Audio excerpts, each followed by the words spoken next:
Time to defend myself. Zeeree here, and today we got this package. Pretty special package, I'm not gonna lie. I'm not even sure I'm gonna do this video. I'm just gonna go with it, but yeah, we got some mail here. Purchase a card. I mean, this has been a long time coming. Years I've wanted this card. It's like my holy grail, unattainable card. It's always been out of reach for me. For the longest time, I've never been able to build up enough funds to acquire it. But I set out a plan in 2021, and that plan was to buy some higher end cards that were in my reach throughout the year to eventually go after the big card at the end of the year with all those higher end cards. And well, there were some unexpected things along the way, but card is here. So before I continue talking, let's actually reveal the card here. Again, this is a card I never thought I'd ever own in my lifetime. I'm glad I got it now before it's too late, because I strongly feel that. We'll get into that. I'm gonna have to defend myself greatly here, but this purchase was from the heart. As a collector, this is like the ultimate card I wanted, so let's get this open. Well, there's about a 90% chance I'm gonna injure myself opening this, so hold on. Okay, well, looks like we got a lot of padding, which is good. And yes, don't worry, we'll talk about what I sold to acquire this. I want to see it first, and then we'll go from there, but this is by far my largest purchase, by double actually. This held the spot for less than 2 months, and we'll talk about this too. I'm doing something with this as well, but let's check out this card. It sounds like it's in a one touch here. Yes, it's a raw card as well, and I have plans for it also, but where the heck is it? In here somewhere. Okay, so here it is. Let me get a filler in there. Okay, there's the card. I gotta make sure I got the right way here. I don't want to reveal it. So yeah, this should be the right way here. Yeah. Okay, so here's the card. I mean, if you're a Leafs fan, this is kind of the card you want. So I know exactly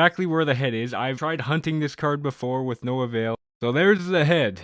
Any hints? Let's reveal a little more. Oh, yeah, it's a Leaf, that's for sure. What number? Oh, 34. Now, what set we got here? Oh, the Cup. Oh my, this is absolutely sick. Austin Matthews from the Cup. Oh, there he is. And, we got a Cup RPA. Oh, Austin Matthews, that's so nasty. Oh my gosh. Oh, yeah. I gotta be careful. I sounds like I'm doing something else here. Oh, yeah. But here's my holy grail card. Finally got it. Oh my gosh.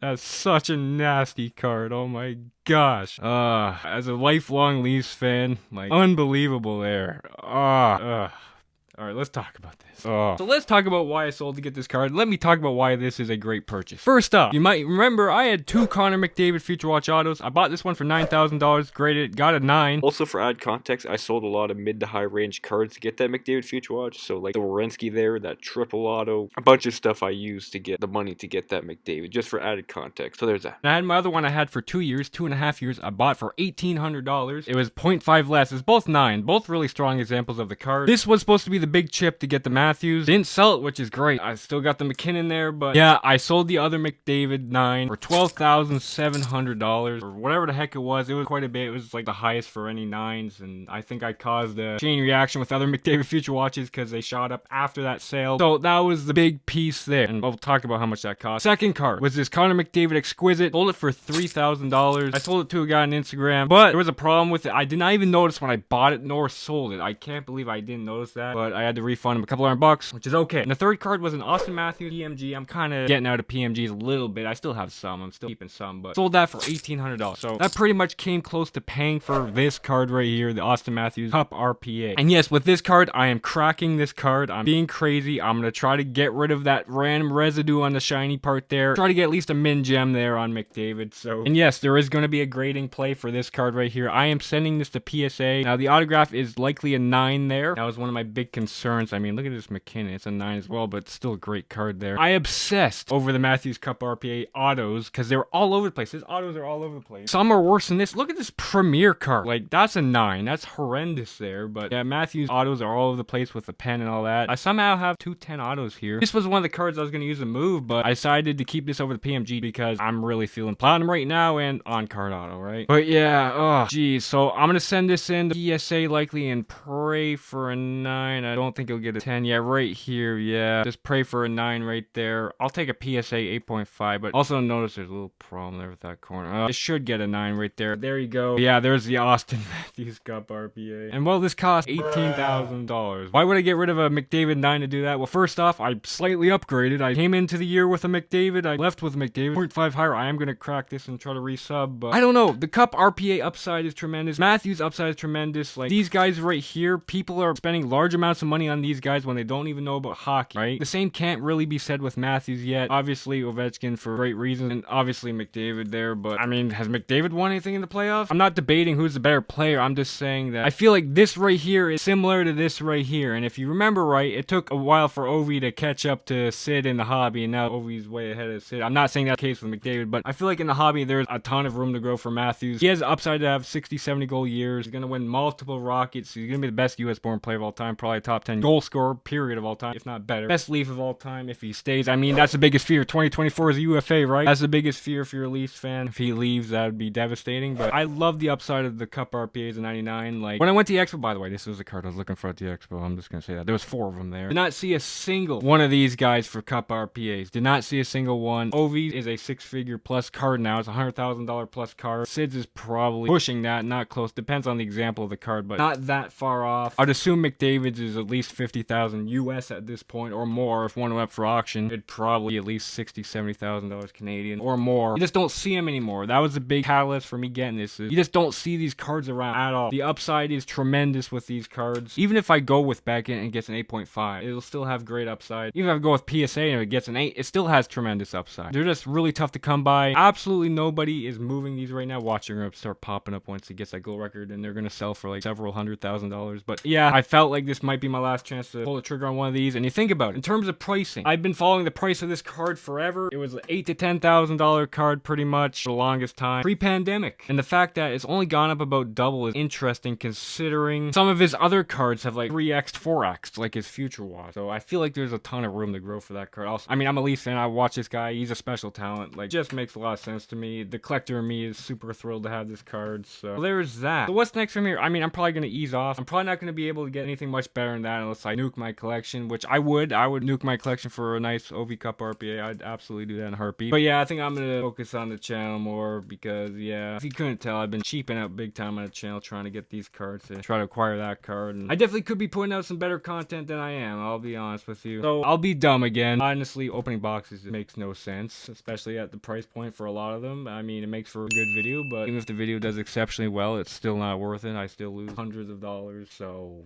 yeah guys, stay tuned for more breaks to come. I mean, I can do the top 25 card video, but with a twist. I think this finally eclipses Sid, right? You would hope it does, right? Like, geez. But once again, thank you guys so much for your support. None of this would be possible without the amazing support of you guys. So there's that. And as always, thanks for watching. See you guys later.